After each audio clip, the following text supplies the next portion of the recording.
Gue ngerasa terhukum nonton film ini dan gue salahkan ke kalian semua yang memaksa gue nonton film ini.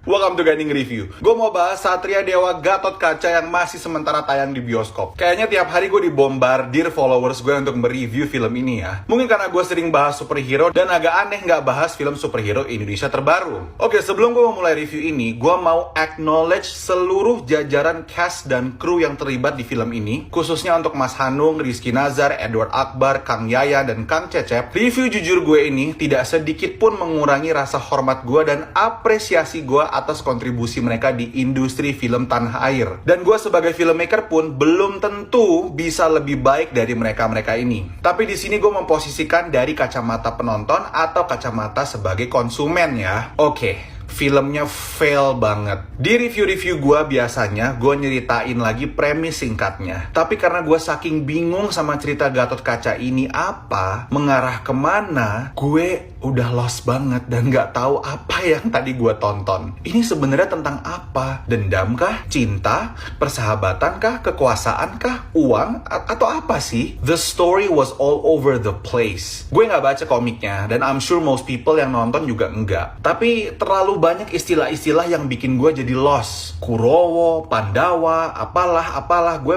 pusing. Dan skripnya nggak berhasil bikin gue paham. Para pemeran dalam film ini semuanya, yes I mean semuanya, maaf banget, bukan gue lebih baik dari kalian ya, tapi dari kacamata gue sebagai penonton, performanya semua gagal membuat gue percaya atau believe sama universe ini. Nggak ngebantu juga baju dan kostum mereka serba gelap. Berantemnya juga banyak di malam hari, membuat gue susah menikmati action-action di film ini. Lalu power levelnya juga jadi isu di sini. Karakter Kang Yayan terkalahkan di seperempat film, tapi di ending dia ada lagi dan tiba-tiba jadi OP banget dan berhasil ngebunuh sosok-sosok penting di film ini. Lalu kegunaan topeng juga membingungkan buat gue. Setahu gue dalam film-film superhero itu topeng digunakan untuk merahasiakan identitas. Tapi ini buka tutup topeng mulu antara lawan satu dan lawan yang lain. Bahkan karakter Kang Yayan pun di akhir mengenali karakter Omar Daniel meskipun dia pakai topeng. Lah terus gunanya apa dong topeng-topeng itu? Soal CGI listrik merah ala-ala Emperor Palpatine menurut gue fail. Gue ngeliatnya kayak CGI kolosal di Indosiar. Tapi ya CGI pas terbang dan berantem di udara di ending fight menurut gue cukup oke itu. Jadi gue apresiasi kemajuan CGI film-film Indonesia khususnya untuk bagian itu ya. Lalu ada juga soal banyaknya placement iklan. Sebenarnya built-in iklan gak masalah dan iklan dibutuhkan untuk mensupport film-film Indonesia yang berbudget fantastis atau berbudget raksasa. Cuma ada satu scene yang bikin gue bingung. Yang tiba-tiba ada 3 karakter pelawak dan Mas Butet Kertarajasa. Dan tiba-tiba iklan marketplace. Lalu si Yuda naik ojek. Gue bingung itu korelasinya apa sama cerita. Karena scene sebelumnya Yuda dan kawan-kawan lagi ada di atas tebing. Dan datangnya out of nowhere. Temen gue bilangnya itu break iklan. Jadi sebenarnya memang iklan yang gak ada sangkut pautnya sama filmnya. Either way, it's a huge turn off. And then soal box office penjualan film ini. Menurut gue dari awal marketingnya kurang hype. Untuk film yang tertulis di Wikipedia budgetnya 24 miliar, promonya kurang banget sih. Hampir jarang ada influencer yang ngomongin film ini. Placement atau billboard, kalaupun ada, nggak nyampe ke gue. Padahal waktu gue mengkonsumsi sosmed itu cukup panjang ya tiap harinya. Tapi promo film ini nggak warawiri di depan mata gue. Sayang sih kalau 24 miliar. Lalu bagaimana nasib universe superhero ini? Menurut gue udah gagal. Mau coba round 2, hasilnya nggak akan beda jauh karena the content and the result speaks for itself. Sayang. Sangat-sangat disayangkan. Sekali lagi mohon maaf kalau review ini menyinggung para sinias yang terlibat. Tidak ada maksud sedikit pun untuk menjatuhkan siapapun. Hidup film Indonesia.